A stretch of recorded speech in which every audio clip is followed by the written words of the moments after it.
হলো, ধরেন শাহবাগে স্টেট স্পন্সর 3 স্তরের নিরাপত্তা নিয়ে কাচ্চি খেয়ে বিরিয়ানি খেয়ে নেচে গেয়ে যারা মানুষকে বিচার থেকে ফাঁসি দিল, যারা জনজীবন জাহান্নাম বানিয়ে ফেললো, পরবর্তী শাপলা গণহত্যা থেকে প্রত্যেকটা গণহত্যার লেজিটিমেসি দিল, বেগম খালেদা জিয়া যখন সাঈদী সাহেবের রায়ের পরে 70-এর অধিক মানুষকে পুলিশ পাখির মতো গুলি করে হত্যা করলো, বেগম খালেদা জিয়া তখন সিঙ্গাপুরে ছিলেন চিকিৎসার জন্য। উনি চিকিৎসা কমপ্লিট না করে দেশে ফেরত আসলেন। বিএনপি ওনাকে আন্তর্জাতিক বিমানবন্দরে ফুল দিতে চাইলে উনি ফুল গ্রহণ করলেন না। উনি সংবাদ সম্মেলন করে সর্বপ্রথম বললেন, এই সাঈদী সাহেবের বিচারকে কেন্দ্র করে পুলিশ যে নারকীয় হত্যাকাণ্ড চালিয়েছে এটা স্পষ্ট গণহত্যা। আপনারা খেয়াল করেন, যখন এই গণহত্যার বিচার চাইবে বাংলাদেশের সুশীল সমাজ, সেইটাকে না বলে বরং খালেদা জিয়ার শিক্ষার সার্টিফিকেট নিয়ে লাগলেন যে উনি গণহত্যার সংখ্যা জানেন না। এটা কি কোনো গণহত্যা হলো? ঠিক এই কাজ তারা করেছিল। শাপলায় যখন শত শত মানুষকে কচুকাটা করা হলো, পরের দিন বাংলাদেশের মূলধারার মিডিয়াগুলো কত মানুষের কল্লা কাটা হলো এই নিউজ না করে হেফাজত কত গাছের কল্লা কাটলো সেইটাকে তারা স্টোরিতে আনলো। এগুলো কোনোটা বিচ্ছিন্ন না।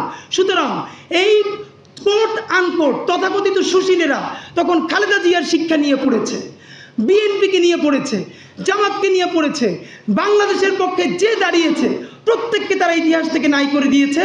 তার ধারাবাহিকতার অংশ হিসেবে তারা আজকে ইনকিলাব মঞ্চকে সংঘবদ্ধভাবে টার্গেট করেছে। কারণ তারা বুঝতে পেরেছে যে তারা যেই নোংরা রাজনীতিটা করে এটাই আমরা কেবল অ্যাড্রেস করতে পেরেছি। আপনাদেরকে আমরা জানাতে চাই, নতুন বাংলাদেশের প্রত্যাশা প্রত্যেকটা রাজনৈতিক দলকে আপনারা ধরে ধরে জিজ্ঞেস করবেন শাহবাগ প্রশ্নে তার অবস্থান কি। আমরা শাহবাগের একটা ফাঁসি চাই না, আমরা চাই শত শত কোটি টাকা এইখানের এই মব সন্ত্রাস তৈরি করার জন্য কোন দেশ থেকে এসেছিল এইটা উন্মোচন করতে হবে। কাকে কাকে বিচারিক ট্রাইব্যুনালের মাধ্যমে, ক্যাঙ্গারু কোর্টের মাধ্যমে দেশপ্রেমিক রাজনীতিবিদদেরকে হত্যা করা হবে, এই ষড়যন্ত্র কোন দেশের এম্বাসি থেকে এসেছে, বাংলাদেশের কোন কোন দল কোন কোন অফিসে বসে এক্সিকিউট করেছে, সেই ষড়যন্ত্র নতুন সরকারকে, নতুন রাজনৈতিক দলকে উন্মোচন করতে হবে।